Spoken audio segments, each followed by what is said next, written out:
Yeah. Brady, thanks so much, man, for finding the time on the back end there. Don't you just love IT?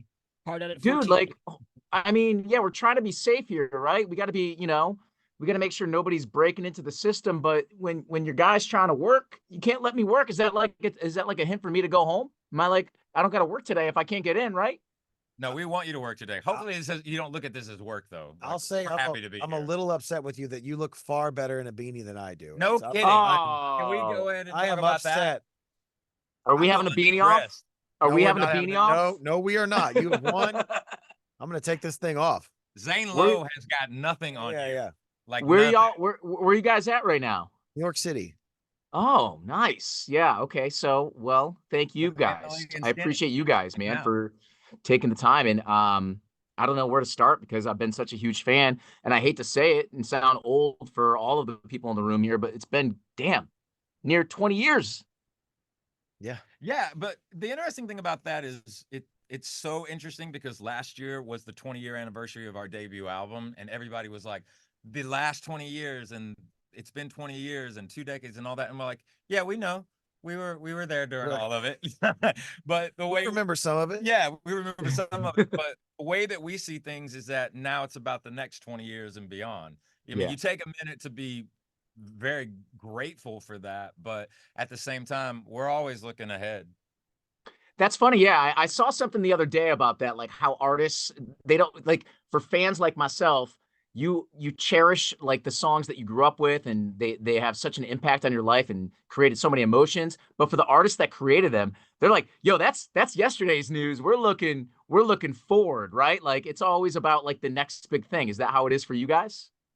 I feel like yes and no. I feel like we always notice that the catalog is there of everything we've done before, but you do want to move forward and but you have to take into appreciation that sometimes, like when you go play a show, there's somebody's first time ever hearing Second Chance in an audience. You know what I mean? So they can still connect with that song. We were talking about that earlier, like the fact that, nowadays you can have a single that's 30 years old go to number one. Like how it's such a crazy musical world that we live in now. So yeah, I think we always put a nod to the past, but we're definitely not a band who looks back. I mean, that's just not what we do. We're always kind of looking forward, but we also realize that those are the songs that got us to where we are now. And a Yeah. big part of that also too is the fan base. Yeah. Like we're very, very lucky by the reality that our audience allows us to be ourselves. And I've said this a lot today, but it's true. We have one boss in this band, and it just happens to be everyone in the audience. And the fact is whether you've been with us from the beginning or you're just kind of figuring out who we are, anyone from anywhere is welcomed all the time. So you're constantly having that element that we take really seriously. They allow us to evolve as musicians and songwriters. We try not to write the same record over and over again, and we do our best, to the best of our ability, to not write the same song twice. And you just kind of forge ahead. But there's always inspiration. It's all around you. You just have to be open-minded and keep your eyes open to it. Since you brought up Second Chance, how would you guys say that song has kind of changed your life? In a million ways. I mean, I remember when it started crossing over in the top 40, you just started noticing the crowd change massively. And that was something that was really cool. And then obviously the Casey Kasem thing, it was the last song that he ever said on the air was Second Chance. And just the audience that it brought to our band. And it kind of created this thing where we started seeing families and, a son, a dad, and a father, 3 generations of Shinedown fans come into a show because they all have something to connect with. So it changed our lives in a million ways and still is to this day. It's one of those songs that just will never go away. And we're glad of that, honestly. Yeah. Now talk about like what it was like from the beginning to like here we are in 2024. We're playing your record on the radio here at KISS FM in Chicago. What has been the biggest difference between just, like kind of producing music, making this art between then and now? I think the biggest is probably the fact that we've done the last 2 full-length records in-house. So our bass player, who his name is Eric Bass, and he's probably a bass player last because he's very multifaceted, but he has produced, engineered, and mixed the last 2 full-length Shinedown records. So to have a band member that we're in a studio with each other all the time, and to have that type of an individual where he knows how to take one hat and he can take one hat off, put another one on. He's like one of the best producers in the world because yes, he's in the band, but he never walks in there with a defiant attitude. It's always a very Mhm. positive environment, and he has great direction. And I mean, you hear about it from other people that are in bands where, and we've had a lot of great teachers over the years, male and female, engineers, producers, mixers, all of that. But to be able to do it, in house is something that is kind of rare. hmm hmm So we gotta step into it right now. I mean, a symptom of being human. Um, this song, when we first heard it here, we're like, this sounds like one of those timeless songs, right? Like it's just got like such a presence about it, and it stands out. And what we do every day is we play, we play the hits on the radio, and we want our audience to listen to songs that they recognize. But we also want to expose songs that at the end of the day, they're going to remember, that time they heard it and that memory and that emotion that it evoked. Talk about the anatomy of that song and like how it was put together. And congratulations on it. And like, what did you foresee this coming? Well, first of all, especially, coming out of Chicago, which is, huge for us. We love that city Yeah. so much. Shout out to you and shout out to James Howard, for believing in the track and for believing in the song to put it on such a legendary station and such an iconic city. But, listen, the album Planet Zero, where Symptom came from, we wrote this record in the midst at the very beginning of a pandemic when people were scared and afraid and going through a ton of different emotions. They were frustrated, they were angry, there was all these elements, and Symptom was one of the first songs written. And in a lot of ways, I think that we were utilized as a vessel for this song. The song was a gift. It was written quite quickly, actually. Um, that whole song is about understanding that we're all a work in progress. That whole Mm, song is about understanding that we all occupy this planet together and we're not alone either inside of that. And it's a song about understanding that as human beings, you're allowed to have as many human moments as you need necessary. That's life is a journey, that's part of it. But we mm, want people to live to fight another day. So I think once that song was written, it kind of gave us a sounding board for how ferocious we were going to go at this album. But when I think about that song, me and Zach were talking about it earlier, and I've said it a couple of times over. Every record, you never put any filler on the album. It's not like you look at the singles and you go, okay, here are the 3 singles or the 4 singles, and the rest of it's just kind of filler. If it's mhm. on the albums, it's because we want people to hear it. But Symptom was definitely one of those songs as we were finalizing the record and we were in the mastering. Every time it would come around, I would just say to myself, I'm so proud of this record, but I'll go to war Yeah. for that song. Hell yeah. Hell yeah. We love playing it. And the fun part about it is we're playing your record, this Shinedown song, in between Doja Cat and Taylor Swift, right? As it So should be. As it should as be. it should be. Okay, so that's what I was gonna say, man. Like back like growing up when I was blasting "Save Me" by Shinedown on my little MP3 Bean player because I couldn't afford a fancy iPod. I would You and have a me little bit. both. Yeah. You And and I me but I both. had everything. I was listening to Justin Timberlake. I was listening to you guys, Papa Roach, Incubus, the boy bands. I was listening to everything. Is there something to be said about that? Like music, and the different genres, how it's kind of all blending together and how popular. If a song's a hit, it's a hit, right?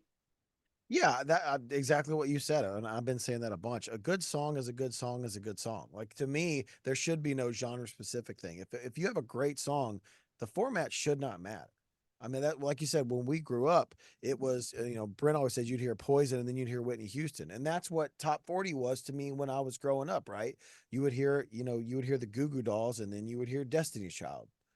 So it's like that's kind of like I miss that side of it. And I think that maybe we're getting back to that again with, like I said, the music kind of being where you can have a 30-year-old singer or Taylor Swift having a 5-year-old single with, Cruel Summer. Like, I love that. And I think that that's what, listen, Mhm, top 40 is top 40 and pop music, it stands for popular music. And if the song's mhm, popular, it should be great. But I'm with you. I think a good song is a good song. It doesn't, where it lives can be anywhere. I also think that we're a band that understands how people consume music. We've been around for 2 decades, so we see the ebb and flow and the evolution of the consumption of music and the consumer.